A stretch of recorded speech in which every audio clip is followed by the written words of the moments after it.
God ends here, यानी भगवान यहां खत्म होता है। यही लिखा था एबी के काटा मोनेस्ट्री के उस खौफनाक दरवाजे पर, जिसके सामने दो नन्स खड़ी थीं। उनके पास अंदर जाने के अलावा कोई चारा नहीं था। एक नन ने दूसरी से कहा, आज हमें अपनी लाइफ सैक्रिफाइस करनी ही होगी, वरना इस दुनिया में कोई भी जिंदा नहीं बचेगा। उन दोनों ने उस दरवाजे को खोला और काटा मोनेस्ट्री के अंदर चली गईं। वहां उनका इंतजार एक भयानक दिखने वाली नन कर रही थी, जिसका नाम वैलिक था। वैलिक ने एक नन पर हमला करके उसे वहीं मार डाला। मरते मरते उस नन ने दूसरी नन को एक चाबी दी और कहा कि उसे ही ये करना होगा। दूसरी नन ने वो चाबी ली और किसी चीज की तरफ भागी, लेकिन इससे पहले कि वो कुछ कर पाती, वैलिक उस पर भी हमला करने लगी। लेकिन वो वहां से भाग गई और इससे पहले कि वैलिक उस तक पहुंचती, उसने फांसी लगाकर खुद को मार डाला। जब इन दोनों नन्स के मरने की खबर रोमानिया के एक महान प्रीस्ट के पास पहुंची, तो उसने इन सब बातों की तहकीकात करने की सोची और वो अपने साथ एरिन नाम की एक नन को लेकर एबी आ गए, जहां वो दोनों नन्स मारी गई थीं। सिस्टर एरिन के पास एक खास ताकत थी। उन्हें बहुत से विजन्स आते थे, जिसकी मदद से वो किसी अनहोनी को पहले ही देख लेती थी। वो कभी कभी आत्माओं को भी देख पाती थी और इसीलिए उस प्रीस्ट ने सिस्टर एरिन को अपने साथ आने के लिए चुना था। वो प्रीस्ट और सिस्टर रात के समय एबी के पूरे काटा मोनेस्ट्री की छानबीन कर रहे थे। जैसे ही वो मोनेस्ट्री में घुसे, उन्हें काफी अनईजी सा महसूस होने लगा।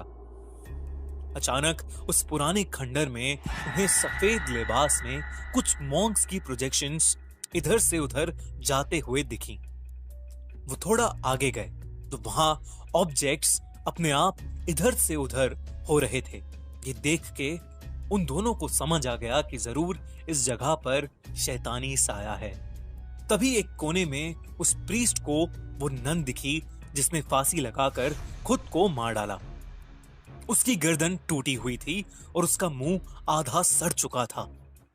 अचानक उस नन ने अपनी आंखें खोली और उस प्रीस्ट पर हमला करके उसे एक कॉफिन में कैद कर दिया।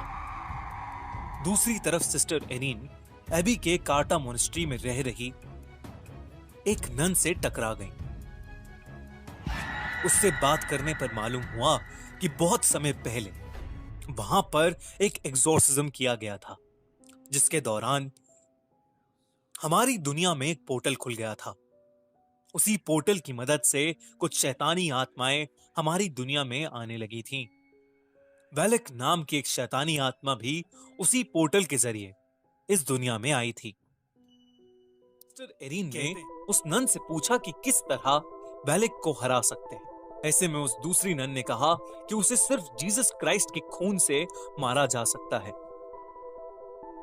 उनका खून एक एंटीक रेलिक में बंद है और उस रेलिक को सिर्फ एक चाबी से खोला जा सकता है। उस नन ने बहुत डरते हुए सिस्टर एरिन को वो चाबी दे दी। सिस्टर एरिन ने जैसे ही वो चाबी अपने हाथ में ली, तभी उन्होंने कुछ नेगेटिव एनर्जी महसूस की। उन्हें घुटन होने लगी और उनकी आंखों के सामने एक कॉफिन का विजन आया। वो समझ गई कि प्रीस्ट किसी मुसीबत में है और वो उन्हें बचाने के लिए भागी। वो अपने विजन की हेल्प से उस कॉफिन तक पहुंच गई। उस कॉफिन के अंदर बहुत से सांप थे जो प्रीस्ट को अंदर से खींच रहे थे, लेकिन एरिन ने प्रीस्ट को किसी तरह बाहर निकाल ही दिया। जैसे ही प्रीस्ट बाहर निकले, सिस्टर एरिन ने देखा कि उन सारे सांपों के बीच वैलिक लेटी हुई थी, जो कि प्रीस्ट को बाहर नहीं जाने दे रही थी। इससे पहले कि वो कुछ समझ पाते, वैलिक अचानक से गायब हो गई। सिस्टर एरिन ने प्रीस्ट को वो चाबी दी और उन्हें बताया कि वैलिक को कैसे खत्म किया जा सकता है। प्रीस्ट ने पूछा कि उसे ये सब कैसे पता लगा। सिस्टर एरीन ने कहा कि एबी की काटा मोनेस्ट्री में रहने वाली एक नन ने उसे ये सब बताया। इस पर प्रीस्ट ने कहा कि काटा मोनेस्ट्री में तो कोई भी नहीं रहता, वो तो पूरी तरह से उजड़ा हुआ है। सिस्टर एरीन ये सुनकर बहुत चौंक गई। इसका मतलब ये चाबी उन्हें जिसने दी थी वो भी एक आत्मा ही थी जो वैलेक को हराने के लिए उनकी मदद कर रही थी। प्रीस्ट ने उस चाबी की मदद से कुछ मंत्र पढ़े जिससे उन्हें पता लग गया कि वो एंटीक रेलिक कहां पर है जिसमें जीसस क्राइस्ट का खून था। प्रीस्ट ने सिस्टर एरीन से कहा, आज हमें अपनी बलि देनी ही होगी, वरना इस दुनिया में कोई भी जिंदा नहीं बचेगा। वैलेक उनका वहीं इंतजार कर रही थी। जैसे ही वो अंदर घुसे, वैलेक ने प्रीस्ट को पकड़ लिया। सिस्टर एरीन ने उनके हाथ से चाबी ली और अपने विजन की मदद से उस एंटीक रेलिक को खोज निकाला। वो प्रीस्ट मंत्र पे मंत्र पढ़े जा रहा था, लेकिन वैलेक पर मानो कोई असर ही नहीं हो रहा था। अंत में उसने प्रीस्ट को बड़ी बेरहमी से मार डाला। अब वो सिस्टर एरीन के पास आ रही थी, लेकिन सिस्टर ने उस रेलिक को खोज लिया था। वैलेक ने सिस्टर को उनकी गर्दन से उठा लिया, लेकिन सिस्टर ने जल्दी से जीसस का खून वैलेक के ऊपर फेंक दिया। देखते ही देखते वैलेक बुरी तरह से जलने लगी। वो जोर जोर से चिल्लाने लगी और वहां से गायब हो गई। सिस्टर एरीन जमीन पर गिर पड़ी, लेकिन वो वैलेक को मारने में कामयाब रही।